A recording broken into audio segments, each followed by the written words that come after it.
કે દીકરીને આમંત્રણ નહીં પણ દીકરીના તેડા કરવાના હો. અને એનો પુરાવો તમને આપું. રામદેવ પીર બાપાના લગ્નના સમયે રામદેવ પીર બાપા કહે છે કે પેલા મારી બેન સગુણાને લઈ આવો, સગુણા આવશે ને તો જ હું પરણીશ. અને શિવ કથા એવું કહે છે, જગદંબા ડુંગરા જેવડા નિહાકા નાખે છે. મારા પિતાના ઘરે મારે જવું જોઈએ. એક બાજુ પતિને દુઃખ લાગે, એક બાજુ પિતાને દુઃખ લાગે. મહાદેવ કહે કે ન જાવ તો સારું, પણ ભવાની માનતા નથી. અને ભવાનીને મહાદેવ સંકેત કરે છે કે તમારે જવું હોય તો જાવ, પણ સંકેત કરે છે ગણોને સાથે લેતા જાઓ અને ઓલું જે તમારા વસ્ત્રોનું પોટલું છે ને એ પણ સાથે લેતા જાજો.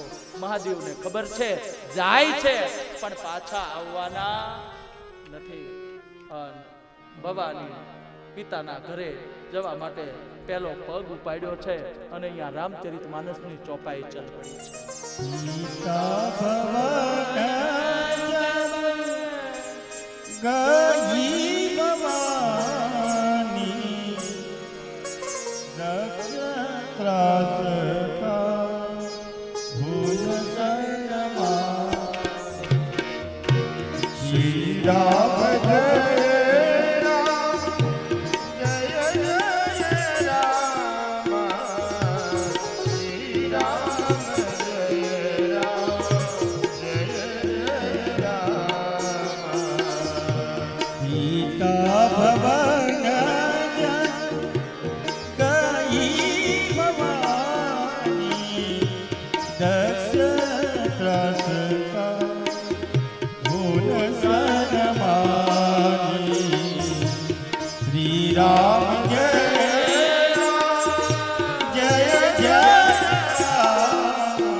પોતાના પિતાના ઘર તરફ પ્રયાણ કર્યું છે.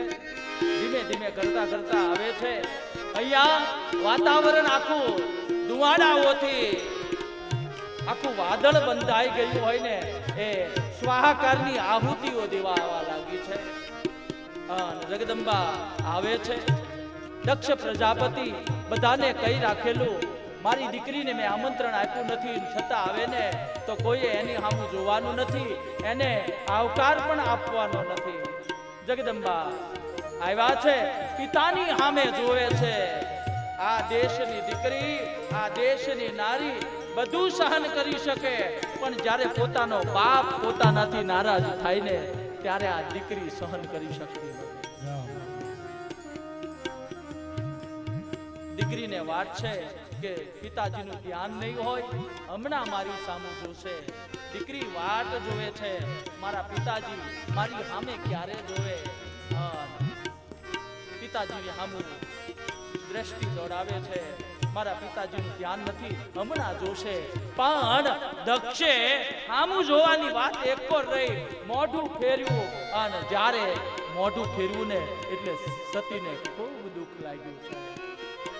સતી ખૂબ રડ્યા છે.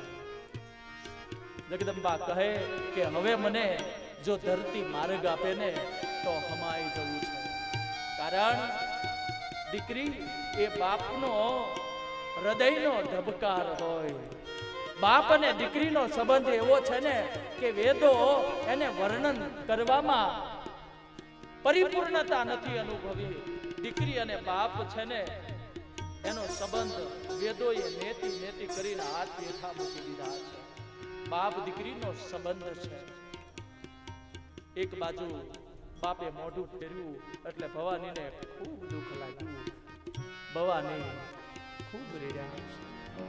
પણ કહેવત છે ને કે બધા રૂઠે અરે બધા તિરસ્કાર કરે પણ ભગવાને એક